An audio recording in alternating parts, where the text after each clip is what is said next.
Vamos mergulhar hoje numa sequência de eventos que simplesmente parou o Rio de Janeiro. A gente está falando de uma conexão explosiva entre uma operação policial, uma facção criminosa superpoderosa e uma resposta do governo que veio assim num piscar de olhos. É um caso que mistura poder, muita tecnologia e mostra, como a guerra contra o crime organizado está mudando de cara.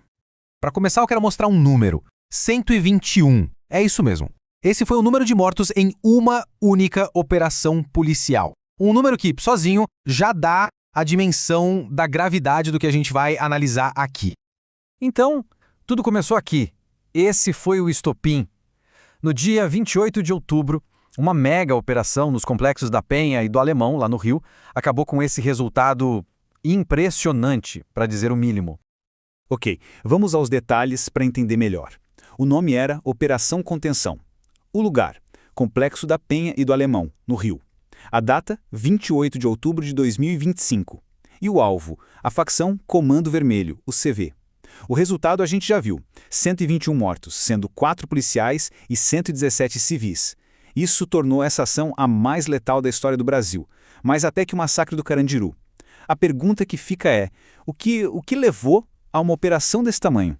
E a resposta, olha que interessante, parece estar na tecnologia. É aqui que a gente começa a entender como a investigação foi montada e como, no fim das contas, as ferramentas digitais foram a peça-chave para desvendar toda a estrutura dessa organização. Basicamente, os promotores montaram o caso contra 69 pessoas usando as próprias ferramentas da facção, é isso mesmo. Por um lado, as mensagens de WhatsApp. Ali eles davam ordens diretas de tortura, de execução, gerenciavam a venda de drogas, coordenavam roubos, tudo pelo aplicativo. E do outro lado, os drones. Eles não eram só para vigiar a polícia e a comunidade, não. Os drones eram usados como armas para literalmente jogar bombas na polícia. É um outro nível de confronto. E para ter uma ideia do nível de controle, olha essa mensagem que foi interceptada de um dos líderes. Ninguém dá tiro sem ordem do Doca ou do Bala. Ou seja, nada, absolutamente nada acontecia sem o aval do comando. A hierarquia era totalmente rígida, o que mostra o grau de organização que os investigadores encontraram pela frente. Ok, mas quem são essas pessoas? Quem são Doca e Bala? Agora a gente vai mergulhar na estrutura de comando da facção para entender quem estava por trás de tudo isso.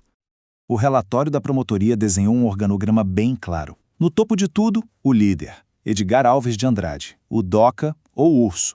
Detalhe, ele conseguiu escapar da operação. Logo abaixo, vinham os gerantes gerais, tipo o Pedro Bala e o Carlos Gardenal, que cuidavam das operações regionais. E na linha de frente, os tenentes, como o Grandão, que era o executor, e o BMW, que não só liderava um grupo de expansão chamado Sombra, como também treinava os novos recrutas. E a disciplina interna era mantida na base da violência mais extrema.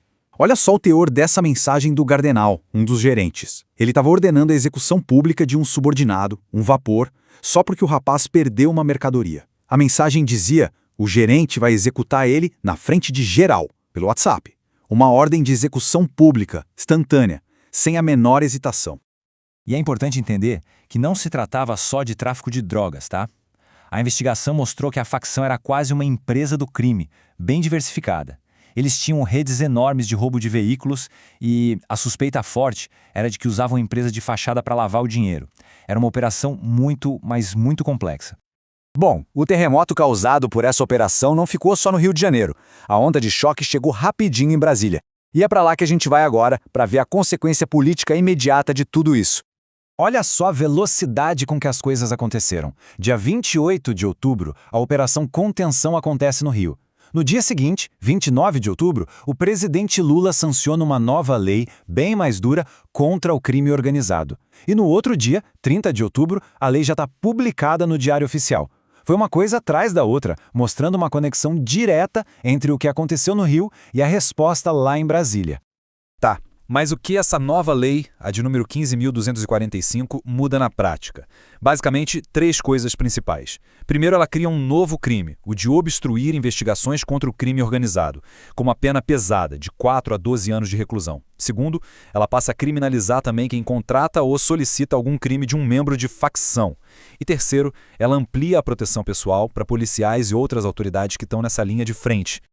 Ok, então para a gente amarrar tudo isso, vamos dar um passo atrás e olhar o quadro geral. O que todos esses eventos nos dizem sobre o conflito entre o Estado e o crime organizado no Brasil hoje? Resumindo a história toda, a gente teve uma operação policial extremamente letal que acabou expondo o nível de organização de uma facção criminosa. Uma facção que usa tecnologia de ponta para comandar, para controlar e até para atacar. Em resposta, o Estado não veio só com mais força, veio com uma lei nova, feita sob medida. O que a gente está vendo, na verdade, é uma escalada. É como uma corrida armamentista, que agora não é só de armas, é digital e também legislativa. Isso muda tudo. E tudo isso nos deixa com uma pergunta que é fundamental para o futuro da segurança pública. Quer dizer, se as facções estão usando drones como armas e aplicativos para dar ordem de execução, como é que o Estado, como as leis, a polícia, como eles devem evoluir para conseguir combater isso, para não ficarem para trás? A resposta para essa pergunta é o que vai definir os próximos capítulos dessa história.